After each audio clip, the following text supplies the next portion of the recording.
Well, a lot of people we know in Maddie have come from North Wales to work in the collieries. That was just built for them as well, innit? I remember my grandfather in the 60s, and I was interested because his surname is Rasmussen, and trying to find out his father came from Norway. He came over from Norway when he was 40 and married. He was a seaman and married a girl from Plymouth. My father came from Scotland, my grandfather came from Scotland. They came down here, they got married, they came up to the Rhondda valleys, married. My grandmother came from County Down. She had 7 children. She had 4 when she came down, and my mother was born 2 months after she came to Llangollen. No, my father was from Gwanwyn. Female ancestors seemed to be the Welsh ladies. The men come in here looking for work, meeting them, and then marrying, and then progressing down the family tree then.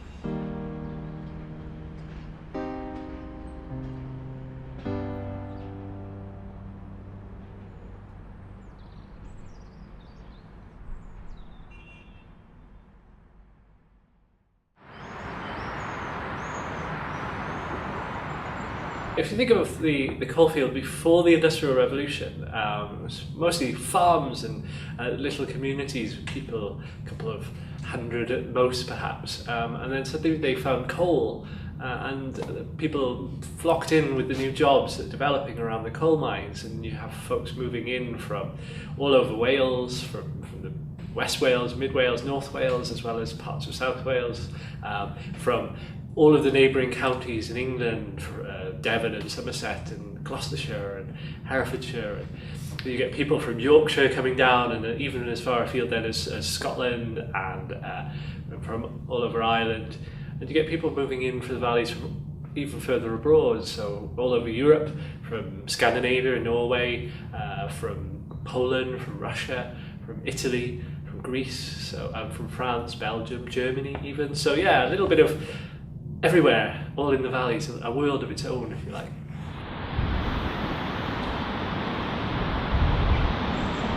My name is Anne Davis. I'm from Tinniswood in Rhondda. Both my grandfathers were miners. This is Walter Charles Corder. He came from Outre in Cirencester, Gloucester. He and his brother they were intended to come to Fern Hill, but they were redirected to Ferndale. And he started work. He was with he was a coal miner, but when he first started, he used to take a cart around the valleys, and he had a horse and cart taking pit props. And I always remember him telling me he remembered the name of the horse, and his horse was Tom.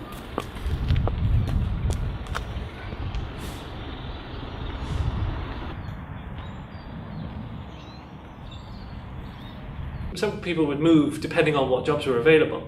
So if the jobs suddenly became slightly scarce in an area, folks would take the skills that they got as miners and move to mines elsewhere. So some would move to America and to Canada, some would move to Australia and to South Africa and to New Zealand, and some would go on to ships, and so they would take valleys culture all over the world with them.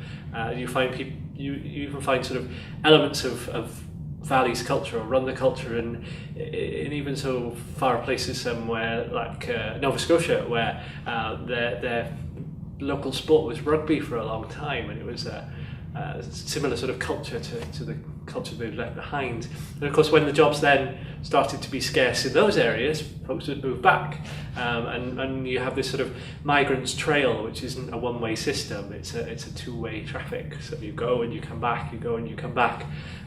So we think of a global world today, but the past has always been global as well. My father's father originally came from Somerset, and they came to Tinniswood and had the family up at Tinniswood. My grandmother ran the corner shop, and she had a big glass bubble and made lemonade.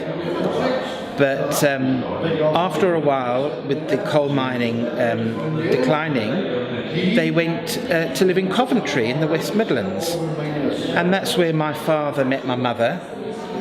They went to live in Rhodesia, now called Zimbabwe, and we came back about 20 years ago to England, and then my mother and I came back to live in Treherbert about 4 years ago.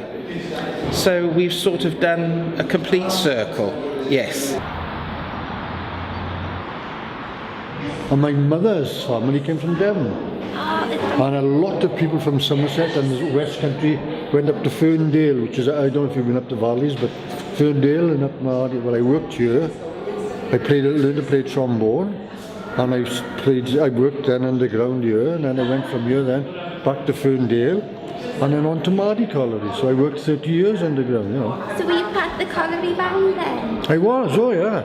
And do you know if the band, were they originally from a diverse? Yes, they were, you could tell by the names. I mean, my name is England, and the England family around North Somerset, Taunton and Ilminster, you know, we've been back there now. And a lot of the boys, when you worked underground, their names obviously weren't Welsh. There's a tremendous surge of people coming into the Rhondda Valleys before the First World War, you know, mainly before the First World War.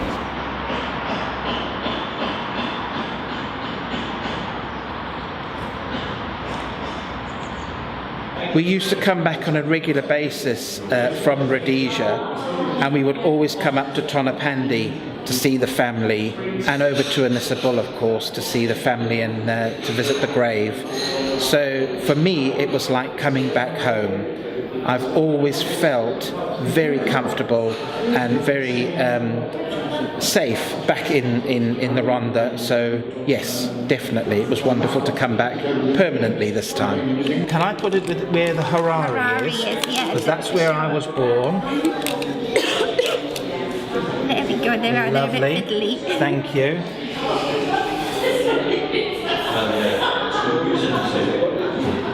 That's lovely.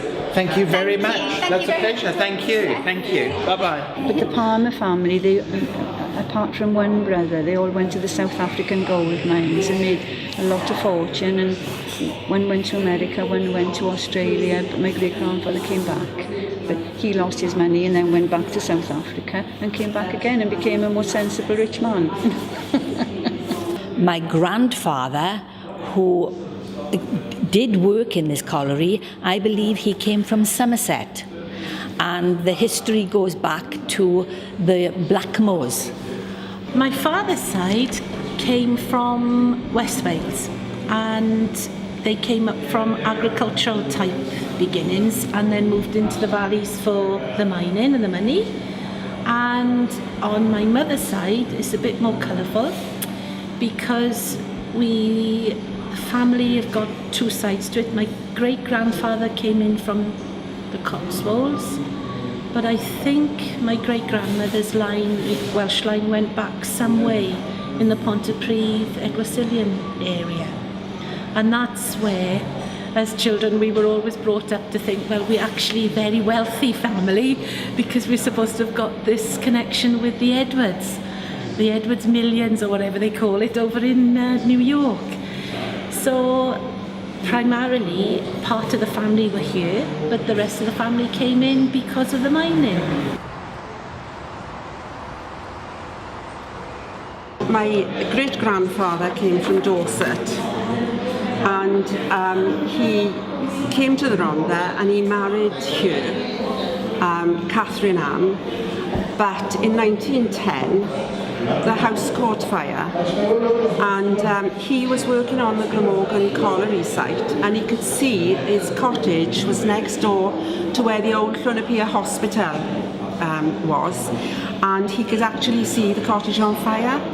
And this man, James Healy, he went in and rescued his wife and baby and 2 children, but Catherine and Alexander died later that day, and he was actually awarded a week's money, a week's pay, because of his bravery, and he is remembered in a book in Scotland, Carnegie book, for people who saved lives in a fire. Blood pressure is low, and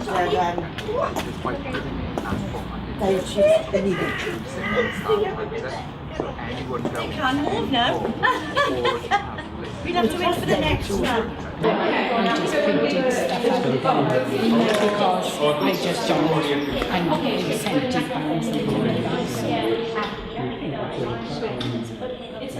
We're going to start today by giving you a tour of the building, and then we're going to finish up in the room at the end of the research room there, where I've got some documents relating to your interest, okay, for you to have a look at.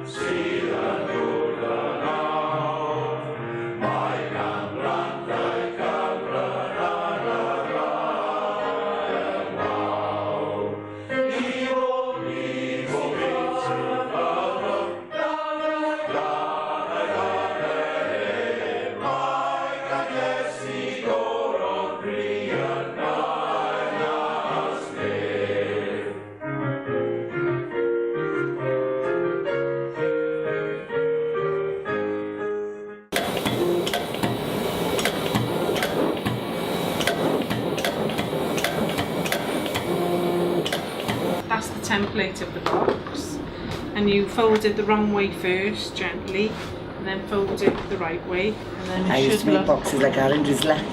Did you? Yeah, they used to be cut out ready like Aaron. I have to make it up, innit? We've got some small ones in the drawer I could pull together. Clever, isn't it? We'd have a pie like the pie station. And we'd have to bang them out, you know, from the bits of cardboard, like. I should imagine and then they use the they'd same come sort like of that and machine. we'd make them all like. We've made all the photographs now, we on the machine. In the years we've had it. Now we'd have to bash them out.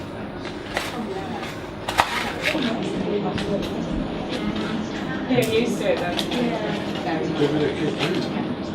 There we are. Clever, isn't it? Thank you very much. Keep your sweeties in there, no problem. All the technology you've got in your telly's not working. It's disappointing, isn't it? I've set up the 2 computers at the back, so you're welcome to have a browse of the census yourself. You'll find that lots of libraries and archives run sort of getting started sessions for people doing their family history or carrying out other types of research, so that's always worth investigating. Was born in the boat barrels of Interlink. He was a proper cockney, and he down to the boat barrels of Interlink in London. Yeah, and he came down and got married down. In the Rhondda? Yeah. Did he work then? Did he work at the top? He went to Aberystwyth to the farm, to a farm, and, you know, and he met my grand, like, yeah. Brought him from London. So I'm half English, half Welsh. My grandmother's from County Durham. My grandfather is from Outre, but he met my grandmother up there, and he came back to the Rhondda, And my mother was born 2 months after they came back to the Rhondda, and my brother's got all the census with the children from County Down. Yeah, and my cousin in London, my 2 cousins in London, I've done our family tree because they were Nashes, and we are related to Bo Nash. There was that dandy thing in Bath, but he died in poverty in Swansea after all that, so I definitely know he's part of my family. My grandpa was from Brixton, and he was a sailor, and he served on the first ship that Scott went to, the Antarctic, and they used to save their rations, and then when they docked, they'd have a party. And the recent book that has been written about Scott, my grandfather's name is mentioned in there, because apparently a fight broke out, and my grandfather was described as the burly seaman from Swansea, and he apparently bit somebody's finger, and they chucked him off in Africa, and the ship went without him in it. Scott to him because he bit his hand starting his fight, but they did pick him up on the way back home because he didn't go on the second one then, which more or less was good because none of them came back, like. So that was my grandfather, and he looked like a sailor. He was, honestly, he was right there and beard, you know. He looked like a sailor, yeah. Like Uncle Albert. Yeah, that's right. I researched my husband's family, and the grandmother, my husband's grandmother's great-grandmother, which would be my husband's great-grandmother, she worked in the Scotch colliery in Tonopandi, making the bricks when she was 15 years of age. Making the bricks? Making bricks, because they used to do them on the surface. They were like a mud mould that was turned out really and left to dry. But this was family told this story about she'd made bricks when she was as young as 15. And when I done the censor research, I actually found her stated on the censor that she was 15 years of age and brick maker, Scotch colliery, which is one of the big collieries that was running in Cwnapere at the time. And like I explained to Rachel, there's actually a brick on display in Asda's cafe, which would have been one of the bricks that possibly the grandmother could have made, you know. So that was quite an exciting thing to find. I remember my grandfather in the 60s, and I was interested because his surname is Rasmussen, and trying to find out his father came from Norway. And just looking at the records, he came over from Norway when he was 40 and married. He was a seaman and married a girl from Plymouth, and that's my grandfather came about, and finding the other. He was born in Ponty.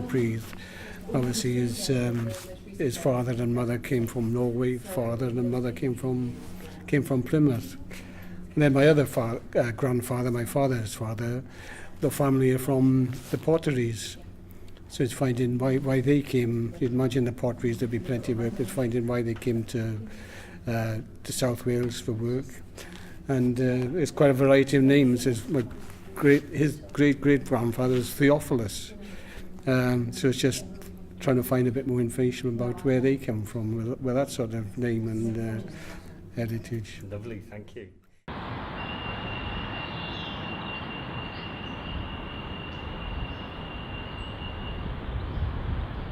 You would find communities within communities. So you would find Italian communities all trying to live together. You would find Polish Jewish communities living in the similar spots. So you'd have Little Poland or Little Italy, if you like. You'd also find Irish communities living very much in the same quarter. So you wander around a town and you might find a Catholic church, and that normally tells you that the Irish community might have settled there. And you might also wander around a Valleys town and find an old synagogue building, and that would tell you that that's where the Polish Jewish community had settled in the past as well. My grandparents were from near Wexford. My grandfather came over to fight in the First World War on the side of the British. Partly because he'd heard about what they did to Belgium. They went through Belgium to attack France, and partly because the Irish had been promised it would help towards their independence if they fought for the British. So he came over to fight for the British. He was wounded in the leg in France. It was called a blighty wound. They would go back to Britain if they had certain wounds, and that was a blighty wound. So he was released.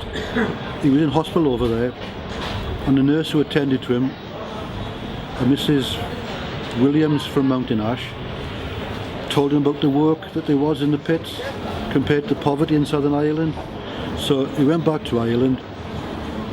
He got married. Life wasn't too good there because he was being attacked by the IRA because he'd fought for the British Army, and he was being attacked by the British because he was Irish, and there was the poverty as well. So 1921 or so, he left Ireland, came to Mountain Ash, got established, sent for my grandmother, and she brought over my mother, the baby at the time, was 1922, and that's basically how they came to be there. So it was by coincidence that I'm born and raised in Wales, the coincidence of my grandfather being shot in the leg and meeting a Welsh nurse from Mountain Ash.